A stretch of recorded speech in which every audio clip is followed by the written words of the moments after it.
नमस्कारः। अहं डॉक्टर सुष्मा मेहता पुनः उपस्थिता। विगते चित्रसंवादे हमने पुष्प विक्रेता और क्रेता के मध्य संवाद किया था। उसी क्रम को हम अगले चित्र संवाद में आगे बढ़ाएंगे। आज सबसे पहले मैं आपको शारदीय नवरात्र की हार्दिक शुभकामनाएं देता हूँ। आज से शारदीय नवरात्र शुरू हो रहे हैं, माँ दुर्गा के आगमन का समय। संस्कृत भाषा किस तरह भावनाओं को अभिव्यक्त करने का माध्यम हो सकती है, उसमें किस प्रकार लय और भावनाओं का समग्र है, कितनी सरलता है, मधुरता है, आज उसका ही हम उदाहरण देखते हैं।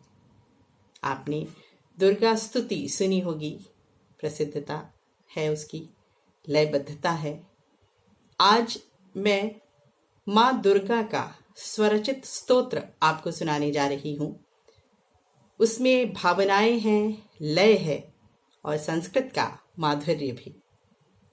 तो चलिए आरंभ करते हैं। संताप हारिणी तापनाशिनी पाप विनाशिनी नमस्तुभ्यं सौभाग्यदायिनी बलप्रदायिनी अजयदायिनी नमस्तुभ्यं। संताप हारिणी तापनाशिनी पाप विनाशिनी नमस्तुभ्यं सौभाग्यदायिनी बलप्रदायिनी अजयदायिनी नमस्तुभ्यं। इसका अर्थ है, साथ में अर्थ भी मैं समझाती जाऊं। वैसे तो आप समझ ही गए होंगे, फिर भी संताप हारिणी, संताप को, दुख को दूर करने वाली। तापनाशिनी, ताप संताप दुख का विनाश करने वाली। पाप विनाशिनी, पाप का संहार करने वाली। नमः तुभ्यम, तुभ्यम यानी आपको नमस्कार है। सौभाग्यदायिनी, सौभाग्य को देने वाली। बल प्रदायिनी, शक्ति को देने वाली।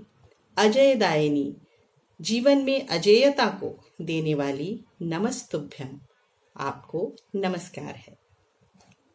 अगली पंक्तियों में बढ़ते हैं। गंधर्व संस्तुते यक्ष पूजिते देवाराधिते नमस्तुभ्यं ब्रह्म स्वरूपिणी विष्णु रूपिणी शिव सम्मोहिनी नमस्तुभ्यं। गंधर्व संस्तुते यक्ष पूजिते देवाराधिते नमस्तुभ्यं ब्रह्म स्वरूपिणी विष्णु रूपिणी शिव सम्मोहिनी नमस्तुभ्यं। गंधर्व संस्तुते, गंधर्वों के द्वारा, देव विशेष के द्वारा संस्तुते, स्तुति की जाने वाली। यक्ष पूजिते, यक्ष विशेष द्वारा, यक्षों द्वारा पूजी जाने वाली। देव आराधिते, देवताओं द्वारा आराधना की जाने वाली। नमः तुभ्यम, आपको नमस्कार है। तुभ्यम यानी आपको नमः, नमस्कार है। ब्रह्म स्वरूपिणी, ब्रह्म के स्वरूप वाली। विष्णु रूपिणी, विष्णु के रूप वाली।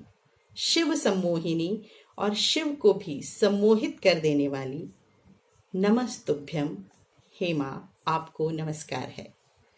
तो यहाँ हम त्रिदेव की बात भी देखते हैं कि किस प्रकार से तीनों देवों की शक्तियों से संपृक्त माँ दुर्गा का रूप है। हम सभी पढ़ते हैं। अगली पंक्तियों की ओर बढ़ते हैं। मेधा उद्बोधिनी विवेक बोधिनी ज्ञान प्रबोधिनी नमस्तुभ्यं दुष्कर्मापहारिणी शोक निवारिणी अज्ञान प्रहारिणी नमस्तुभ्यं। मेधा उद्बोधिनी विवेक बोधिनी ज्ञान प्रबोधिनी नमस्तुभ्यं दुष्कर्मापहारिणी शोक निवारिणी अज्ञान प्रहारिणी नमस्तुभ्यं। अज्ञान प्रहारिणी नमस्तुभ्यं। अज्ञान प्रहारिणी नमस्तुभ्यं। अर्थात मेधा उद्बोधिनी, मेधा यानी बुद्धि का उद्बोधन करने वाली, बुद्धि को जगाने वाली, विवेक बोधिनी, विवेक की शक्ति को, सही और गलत को समझने की सामर्थ्य को जगाने वाली, ज्ञान प्रबोधिनी, ज्ञान का उद्बोधन करने वाली, ज्ञान को वृद्धि करने वाली। नमः तुभ्यम, आपको नमस्कार है। दुष्कर्म अपहारिणी, बुरे कर्मों को दूर करने वाली। शोक निवारिणी, शोक यानी दुख का निवारण करने वाली।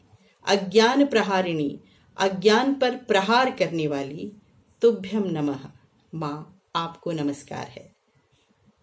तो इन तीनों ही पदों में आपने देखा कि माँ दुर्गा की विभिन्न शक्तियों का संपृक्त रूप है यहाँ पर, और ये सभी हम किसी न किसी रूप में देखते हैं।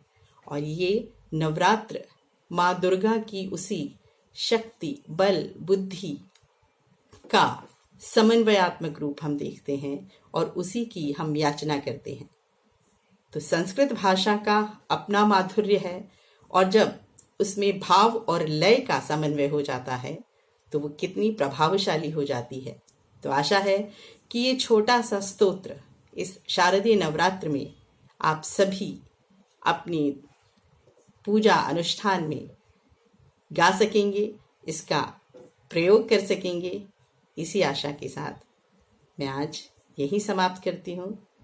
नमस्कारः, शुभम भवतु।